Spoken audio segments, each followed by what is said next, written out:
So here we are, Matthew chapter 2. The preface of Matthew chapter 2 is this. So it's the narrative of Jesus' birth and the showcasing of key events surrounding his early life. So we're going to see the intersection of prophecy, divine intervention, and human response as it introduces the wise men, the antagonism of King Herod, and the family's escape to Egypt. So sit back and listen to chapter 2, and I hope you enjoy. After Jesus was born in Bethlehem of Judea in the days of King Herod, wise men from the east arrived in Jerusalem, saying, "Where is he who has been born King of the Jews?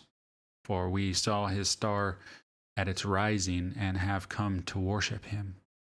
When King Herod heard this, he was deeply disturbed, and all Jerusalem with him. So he assembled all the chief priests and scribes of the people and asked them where the Messiah would be born.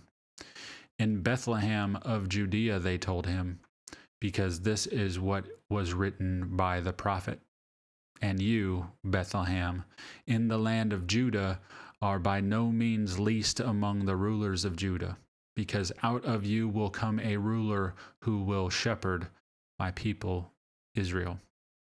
Then Herod secretly summoned the wise men and asked them the exact time the star appeared.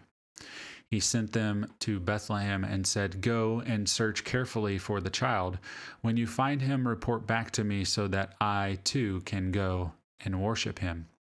After hearing the king, they went on their way, and there it was, the star they had seen at its rising. It led them until it came and stopped above the place where the child was. When they saw the star, they were overwhelmed with joy. Entering the house, they saw the child with Mary, his mother, and falling to their knees, they worshipped him. Then they opened their treasures and presented him with gifts, gold, frankincense, and myrrh. And being warned in a dream not to go back to Herod, they returned to their own country by another route. After they were gone, an angel of the Lord appeared to Joseph in a dream, saying, "Get up, take the child and his mother, flee to Egypt, and stay there until I tell you. For Herod about to search for the child to kill him." So he got up, took the child and his mother during the night, and escaped to Egypt. He stayed there until Herod's death, so that what was spoken by the Lord through the prophet might be fulfilled, "Out of Egypt I called my son." Then Herod, when he realized that he had been outwitted by the wise men, flew into rage. He gave orders to massacre all the boys in and around Bethlehem who were 2 years old and under, in keeping with the time he had learned from the wise men. Then what was spoken through Jeremiah the prophet was fulfilled. "A voice was heard in Ramah, weeping and great mourning, Rachel weeping for her children, and she refused to be consoled, because they are no more." After Herod died, an angel of the Lord appeared in a dream to Joseph in Egypt, saying, "Get up, take the child and his mother, and go to the land of Israel, because those who intended to kill the child are dead." So he got up, took the child and his mother, and entered the land of Israel. But when he heard that Archelaus was ruling over Judea in place of his father Herod, he was afraid to go there. And being warned in a dream, he withdrew to the region of Galilee. Then he went and settled in a town called Nazareth, to fulfill what was spoken through the prophets, and that he would be called a Nazarene. So you see how the fulfillment of prophecy happened, because if you go back to Micah chapter 5, verse 2, it tells us that Bethlehem will be the birthplace of the Messiah.